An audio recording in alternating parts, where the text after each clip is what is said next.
Hey everyone, so just catching up on a bit of episode reviews for Vanguard. Basically, episode 42, definitely a really nice episode, a more slowed down version of it, but of course there's a lot of character development, and I think this is something that was kind of lacking in the original series, so seeing that it's actually doing this in this particular one is very nice. We not only get to see a bit of character development for Naoki, but even maybe so a bit of Korin as well. So, you know, Korin has a bit of a dilemma almost, where partly through her controlling of Naoki, Takudo showed up as well. It could indicate a small sign of Korin actually struggling against the PSYqualia, but of course we don't really know.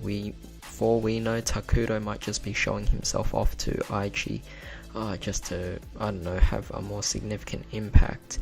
But overall, we do get to see Naoki's small bits of backstory, like how he lives his life and how his family treats him and everything like that.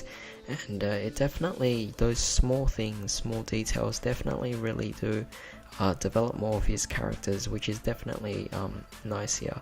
But of course, it's also cool to see that there's a bit of kind of like a side story of Kai actually going out to get food for Ren and Tetsu, so that was really funny.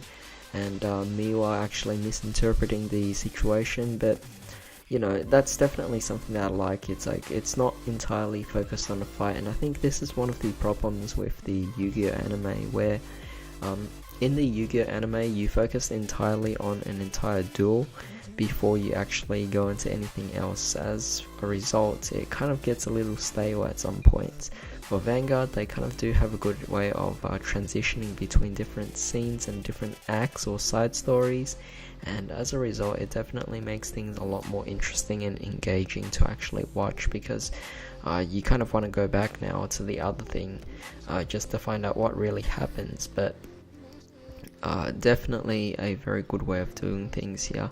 A slight bit of comedy here as well on Kai's end, and how he's actually dealing with Ren and Tetsu, so that was really funny. Now, one of the most surprising things that actually happened in this particular episode is actually Aichi lost, which I really just couldn't believe it. I mean, I thought Aichi was really like going on a win streak here, and you know, we were actually getting him beating a lot of strong characters out there, and the fact that he lost to someone like Naoki, not to say that Naoki is weak or anything, but the fact that he lost to Naoki, it's pretty crazy. It goes to show that Aichi is a little, I don't know, like he's not taking this too seriously, so maybe this loss might put him in a more serious state, but at this point we don't even know what's going to happen to him. Is he now possessed by the, I guess, evil version of PSYqualia, or is he still in control here?